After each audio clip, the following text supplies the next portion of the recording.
So, hello guys. Meron tayo ngayon ditong Suzuki Hayate 125. So, ito, na-stock to ng halos 3 taon. So, try nating buhayin kung mapapa-under pa ba natin.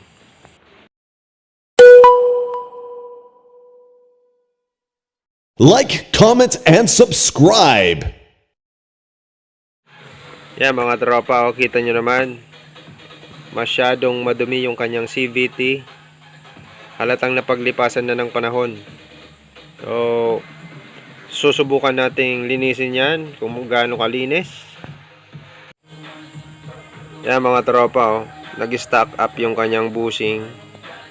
So, yung iba ginagamitan ng mga tools yan, pero sa akin dito sa Fix Moto hindi ko ginagamitan ng mga ganong tools yan. Wala pa akong pambili nun. So, ito lang.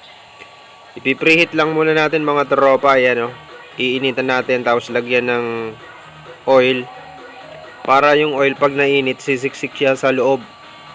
So habang sumisiksik siya sa loob, naiinit siya, naluluto yung mga kalawang, nalulusaw. Yan, ganyan mga tropa.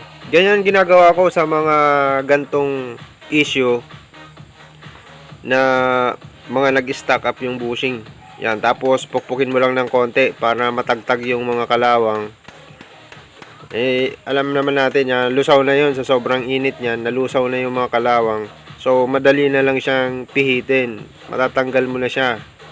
Yun, dumulas pa. Yun, tanggal lang mga tropa. Ganun lang mga tropa.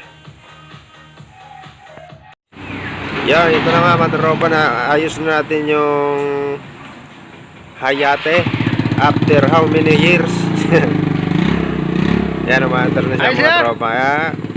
Ito nga pala, medyo singaw yung tambucho nito kasi may butas. Singaw ang naririnig nyo, tambucho. pero maganda yung under dyan mga tropa.